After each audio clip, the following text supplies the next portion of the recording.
All right. Well, thank you, everyone. You've received a copy of the toolkit, and I'm just going to give you an overview, some background, and an overview of the toolkit itself. So PCMCH created a set of action plan priorities for 2014 and 15 to advance integrated care coordination for children with medical complexity. And this slide provides an overview of the major categories that were our focus this year. So one of them was creating provincial and regional momentum to advance care coordination, proposing a path for leveraging existing resources to have a province-wide electronic care plan, increased flexibility of home care services to meet the needs of children with medical complexity, coordinating and streamlining visits in provider organizations, and our focus today, which was to develop tools to support local advancement of care and coordination for children with medical complexity. So we had about 3 deliverables that fell within advancing local integrated care coordination. So one of them was an operational definition for these children, which I think you would have seen in at least some of you would have seen through our work, an interim paper-based care planning tool, which could be used by integrated care coordination teams. And then our focus for today, which is the toolkit to support effective collaboration within an integrated care team. So before I jump into the toolkit and the background, I just wanted to give you an overview of who do we mean when we talk about an integrated care team.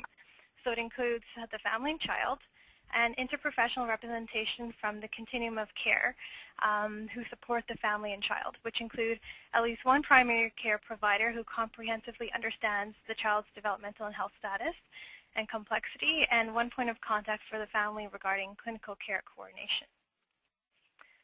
Our intent for this toolkit is that over time, family team members will be able to effectively partner with providers and feel confident and comfortable in advocating for their child. That provider team members will be able to work in true partnership with families with a real emphasis on listening and collaboration, and that family and provider team members will be able to develop shared goals and implement practices that improve care and satisfaction for the entire team. And really the intent of this toolkit is to be a living document that evolves over time. As integrated care teams develop and flourish across the province, we want to be able to take those lessons learned and update the toolkit as necessary.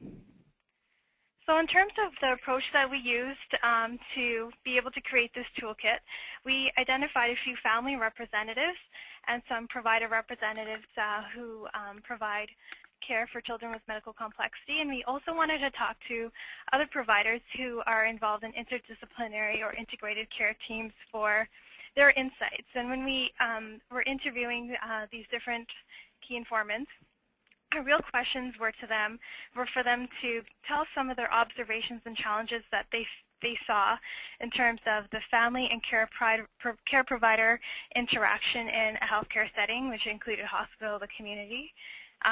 The observations and challenges they saw so in the opposite direction from care provider to a family, and then some of the observations and challenges they saw between different providers. So we wanted to really get a good sense of what's working, what's not working, where are there opportunities for improvement. And really there were some pretty major key themes that came out in all of those interviews that we hosted or we held. One of them was that working in an integrated manner really requires families and providers to play an equal role in shifting their practice and behavior. That integrated care team members from different sectors and have different reporting and communication styles, which can impact relationship building and trust. So being really cognizant of that difference in reporting and communication styles is really critical to make the changes required to be able to work effectively and build trust and relationships. And then finally, team members, it's really important to have an appreciation for each other's role and have an appreciation for the importance of collaboration in order for the team to succeed. So if there are members within the team who don't really have that strong appreciation for working together as an integrated care team, then the chances of success are not as high. So for those of you who have reviewed the toolkit itself, you would have saw that there were about 6 really broad tips that we had in here. And for each tip, we had a description of the opportunity, expected outcomes and benefits, and some real-life examples and tips that can be achieved to help achieve more effective collaboration within an integrated care team. We also included a list of helpful resources. So what you see here are real-life examples of what we've heard from families and providers.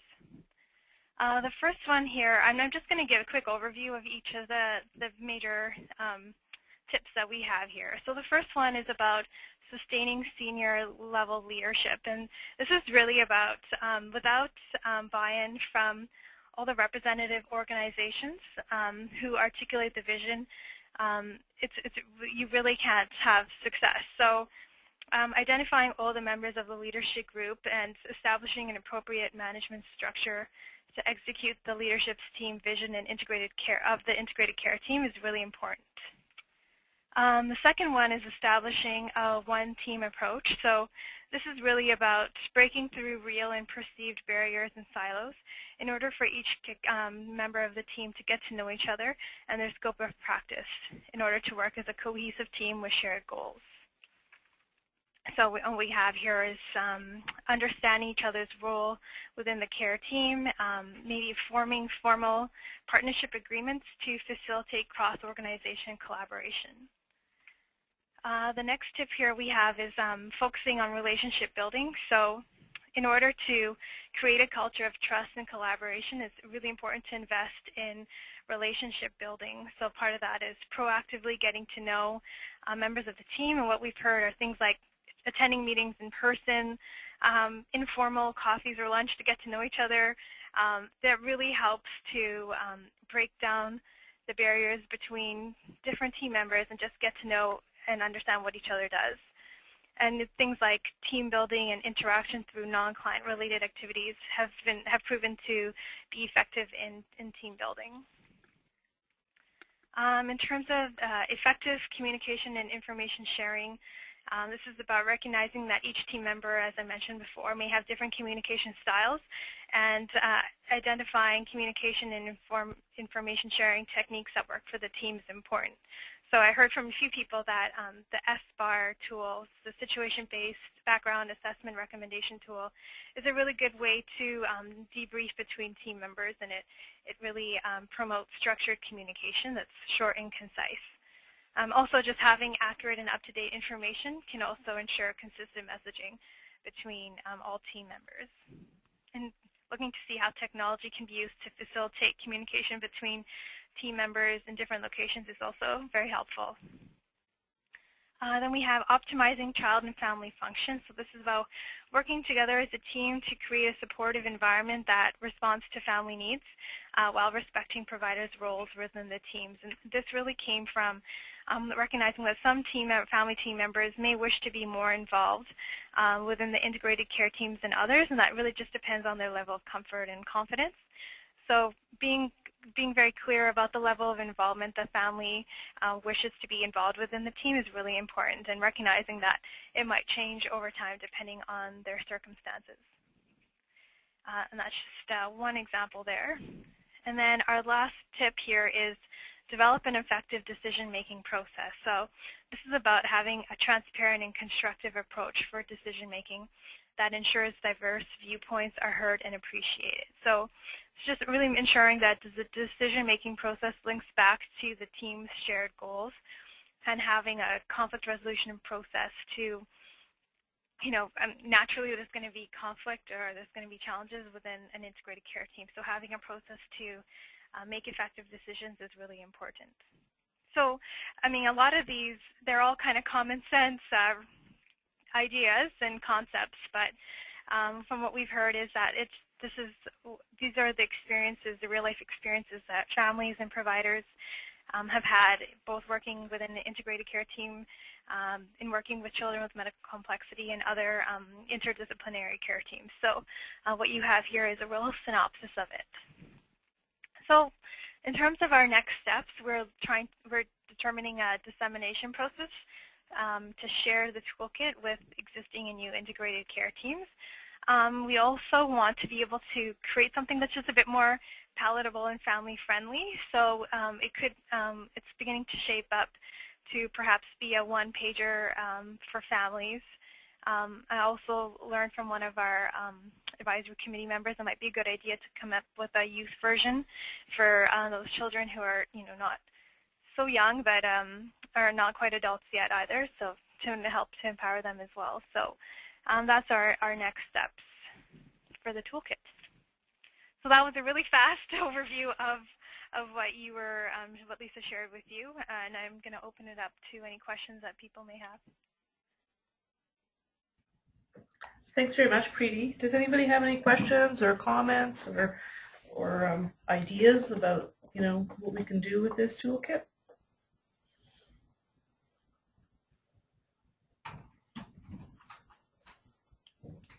Or how we might? I'm just wondering, Preeti, would it be all right if I posted the toolkit or a link to it on our Knowledge Exchange Network? Our website is currently down, but I don't think it would be a problem in terms of sharing it on your website. I'll double check with the team, and then I'll check with our executive director as well. But I don't think it should be a problem. Perfect. And do you have a new executive director now? Yes, we do. James Malosh comes from the Central East Lynn, and he's great. He's really jumped right in, and so we're really excited to have him as our new executive and director. That's great. Which is fabulous. Yeah. Elaine just joined us as well. Hi there. Hello. I'm looking forward to meeting him. Yes. So any other ideas? I was just thinking about, so when you're talking about in the communication piece, the communication technology, were there any sorts of discussions, just because things are changing all the time, and you're working with, everybody has like you said, a different reporting method, a different style of communication, and has there been much discussion, or was there much discussion about communicating within the team, just using, people text each other we're traditionally doing emails and telephone calls, but were there any other sorts of, message boards or that sort of thing? There was like teleconferencing and video conferencing as appropriate, and ensuring that you're using a secure system. So one person said that OneMail, all healthcare organizations have access to OneMail, but the uptake hasn't been as high as they expected it.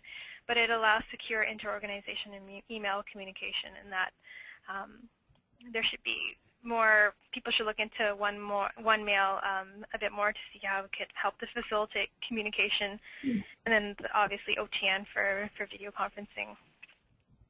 Yeah, so that's all that's Ontario specific? Yeah. Yeah.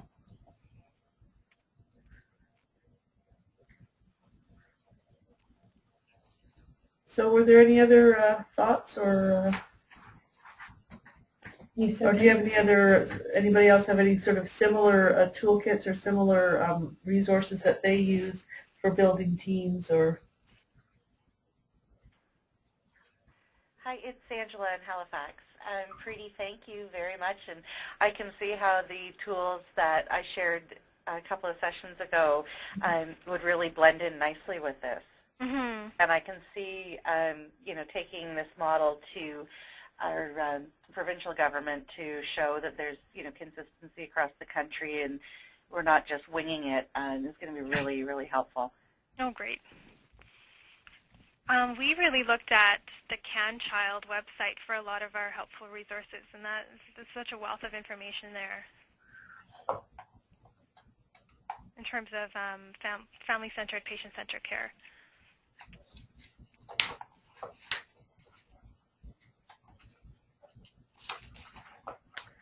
Yeah, so I just wanted to show everybody.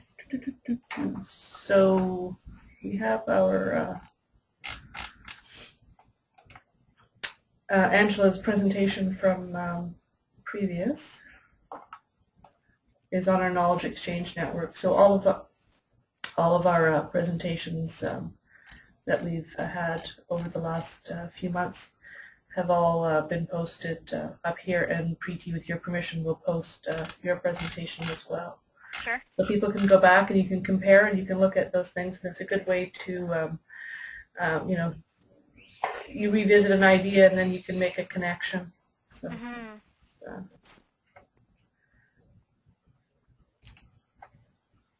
right.